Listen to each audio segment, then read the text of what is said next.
नमस्कार, मैं सरला रावत साहब देख रहे हैं पब्लिक एक्सप्रेस न्यूज। स्वागत है आप सभी का। नारायण साकार उर्फ भोले बाबा के सत्संग में हुई भगदड़ में अब तक 121 लोगों की मौत हो चुकी है और हादसे के 24 घंटे बीत जाने के बाद अब इस सत्संग के बाबा यानी कि नारायण साकार हरि की तरफ से एक बयान जारी किया गया। ये बयान बाबा ने खुद नहीं दिया है, बल्कि उनके द्वारा अधिकृत किए गए सुप्रीम कोर्ट के वरिष्ठ वकील एपी सिंह ने जारी किया है।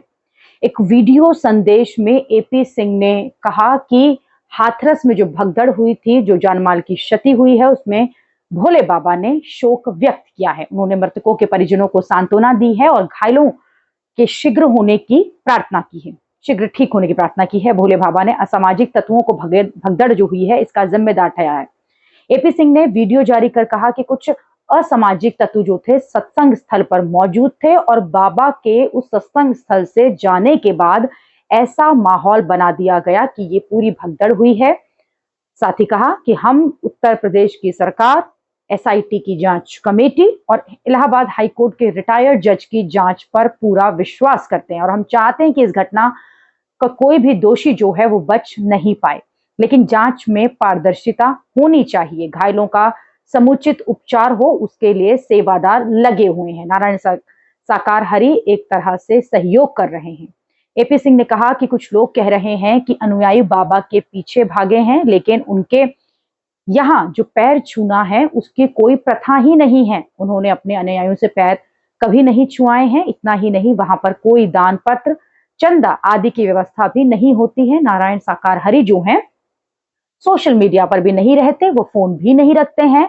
बाबा सनातन धर्म के पूर्णतः प्रचारक हैं। कुछ लोग एक सोची समझी साजिश के तहत बाबा को बदनाम कर रहे हैं। हाथरस हादसे पर एसडीएम सिकंदरा राव ने जिले के डीएम को अपनी जांच रिपोर्ट सौंप दी है। रिपोर्ट में बताया गया है कि सत्संग के दौरान पंडाल में 2 लाख से अधिक श्रद्धालु जो हैं मौजूद थे। सत्संग खत्म होने के बाद नारायण साकार हरि उर्फ भोले बाबा दर्शन के चरण स्पर्श एवं आशीर्वाद स्वरूप उनकी चरण रज अपने माथे पर लगाने के लिए जो भक्त थे वो आगे बढ़े। श्रद्धालु उनके वाहन की ओर दौड़ने लगे। बाबा के साथ उनके जो निजी सुरक्षा कर्मी और सेवादार थे, उन्होंने भीड़ के साथ धक्का मुक्की शुरू कर दी। इसके कुछ लोग जो है इससे नीचे गिर गए। यहाँ से भीड़ जो है कार्यक्रम स्थल के खुले की तरफ भागी, जहां सड़क पर खेत में ढलनुमा जगह थी, ढलाननुमा, जिसकी वजह से लोग फिसल कर उसमें गिरे और पीछे से जो लोग आ रहे थे वो उनके ऊपर कूदते गए। इसमें पुरुष, महिलाएं, बच्चे जो हैं हताश हुए और गंभीर रूप से घायल भी हो गए। सवाल लेकिन ये है कि क्या व्यवस्था की गई थी वहां पर और क्या व्यवस्था पूरी नहीं थी। और अगर इस तरह की दुर्घटना हो भी जाती है, मान लीजिए कि दुर्घटना किसी ने बुलाई नहीं थी और ये दुर्घटना हो जाती है, क्या बाबा को तुरंत उसी समय वहां पर अपने भक्तों को देखने के लिए नहीं पहुंचना चाहिए था?